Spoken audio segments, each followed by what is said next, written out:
Hello internet bracket. So today I am not in my normal setting, and that is because I'm not even in my normal state. I am in Florida. My mom always told me not to tell people when you're about to travel, because then they could like come into your house and steal your stuff. But I'm sure it's okay since you guys don't know where I live. I hope. Anyway, so here's the story. And just so you know, this is not going to be one of those like awesome, unique stories like where I sprayed a can of deodorant in my eyes and then I'm blinded the entire time I'm in the airport, or the time like I experience like extreme probing. I mean, everyone experiences probing at TSA, especially if you're in America. But this is not going to be one of those stories. So if that's what you're hoping for, sorry. Anyways, let's start back at about TSA. I've passed through TSA. We walked down to the food area right before our gate. I got a bagel and like some water.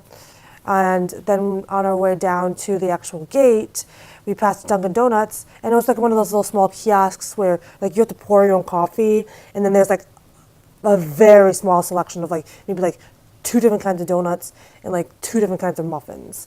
And then you actually had to like pick it out yourself, and then at the very end, there was the vendor that you just said you got to be honest and be like, here, this is what I bought, and then pay for it. And I was thinking, oh my god, I want a donut so badly. My mom, of course, being the nutrition freak, she said no, because bagels already have too much sugar, so you're gonna have like a sugar high or a sugar spike. You don't need a donut to help. So I was like, fine. And we just got to the gate. Pretty much normal things happened. We waited around for a while. I ate my bagel. It was really early in the morning, so I was into breakfast. And we boarded the plane. And then what we didn't expect was they had to do more maintenance checks on the plane before we actually took off. And then there was some problem with the hydraulics. And there was like a testing thing that had to do with the hydraulics that was supposed to be completed the day before, but then it wasn't. Okay, if you guys are into airplane mechanics, you have to comment below if I'm getting this right. And then, so they were like, okay, the pilots were like, okay, just please wait for us. Please be patient. We are going to get this moving. And then we were on the plane. We boarded the plane after about an hour and a half, if no more than that. Finally, this lady came onto the plane. We had never seen her before. The flight deck crew who had boarded us, there's a cat here, just by the way. Just because I went to Florida does not mean I'm safe from cat interruptions. Cat-truptions. Anyway, after about, the flight deck crew had been on the plane trying to help out with the on-flight crew and the pilots. But so this lady just came out of literally nowhere, and you could tell she wasn't from underneath the plane.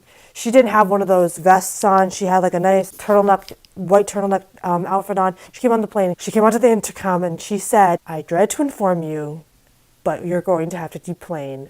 We cannot get this plane off the ground because of the maintenance checks and that's such right now. And it's going to take a long time before we can figure everything out. So we deplaned, and mind you, we were all settled in. My mom, of course, claimed that she knew we were going to have to deplane eventually. I don't know, probably right. It wasn't that bad. Honestly, it wasn't the worst thing. We got off the plane, and almost immediately they got us a new plane, and they assigned us a new gate. So they're like, okay guys, you're going to go to the gate on the other side of like this weird terminal, this terminal side. And you're going to wait for the plane to land. We will deplane that plane, we will prepare it, and you will be off and on your way as soon as possible. By this time we had gotten on the plane at 6:55, and we had settled in. And by the time we deplaned, it was 8:30. And they were going to plan to board us onto the new plane and have us, take off by 9:30. So we had a good chunk of time. We went over to our new gate. And as we passed to the new gate, which was literally on the other side, you could not see the stuff on the other side of the gate from our side of the gates. That's just how it is at the airport. And there was a massive Dunkin Donuts. And I was so excited. I'm like, Mom, I don't care what you say. It's been a while since I've had that bagel. Actually, I finished the bagel, but I'm like, I'm going to go to Dunkin Donuts and I'm going to get whatever I want and you can't stop me. My mom gave me some money because I am broke AF. I got in line, and so the funny thing is that, I don't know why I do these stupid monographics. Monographics. The line scooped around. It went from here and it scooped around, and then over here would be like the Dunkin' Donuts. So I got in line, totally fine, and to the point that I was about scooped around, I couldn't see anything in the Dunkin' Donuts, but I could see it coming. I could see the cash register. As I get around to that side, a guy pokes his head out from behind Dunkin' Donuts and says, "Hey guys, everyone in my line, I have no more donuts left.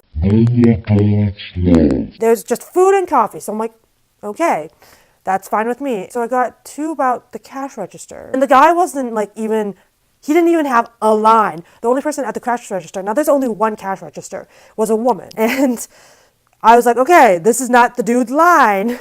So maybe that's different. And I looked over at the shelves where like the pastries and stuff would be.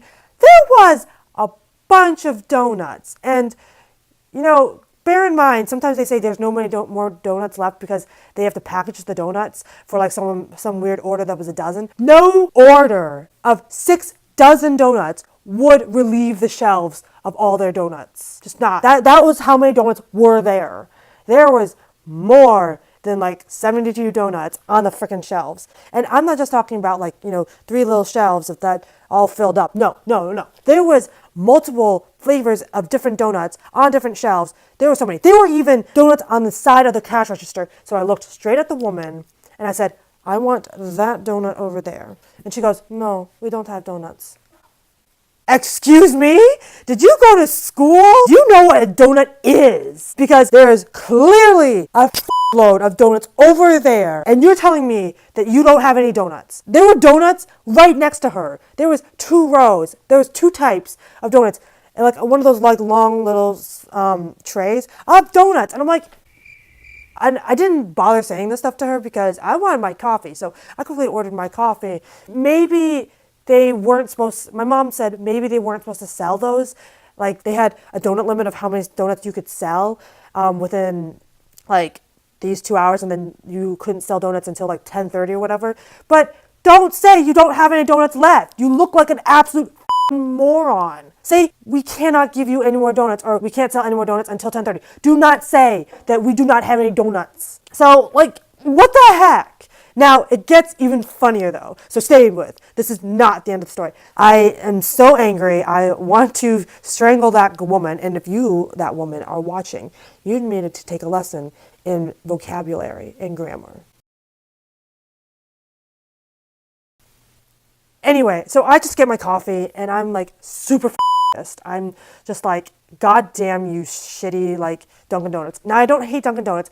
I've been to Dunkin' Donuts several times. You know the competition between Starbucks and Dunkin' Donuts, and there's always people that are loyal to Starbucks and always say about Dunkin' Donuts, and there's people that love Dunkin' Donuts and will always say about Starbucks. I'm not that kind of person. I honestly love both businesses.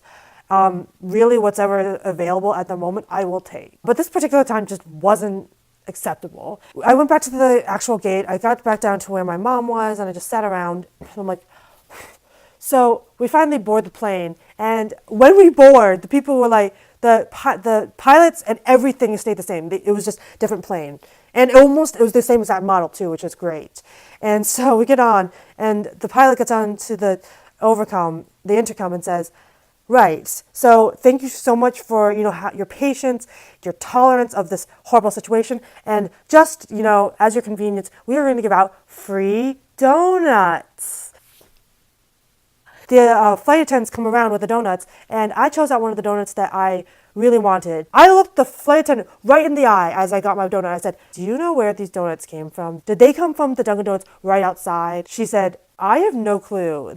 One of the captains, like one of the pilots, actually got these." I told her my situation. Like she was at the point where she was crossing over with the other flight attendant coming in the opposite direction, so she wasn't really in any hurry. I told her the story, and she's like, "This is probably what happened to the donuts." But I looked at the donuts and the amount of donuts they had, and like I said, an order of 6 dozen donuts would not wipe that Dunkin' Donuts clean of their donuts that they physically had. Maybe not spiritually, but physically had in the store. So I don't know what happened. Hello, princess. Hi. We say goodbye, princess. Good enough.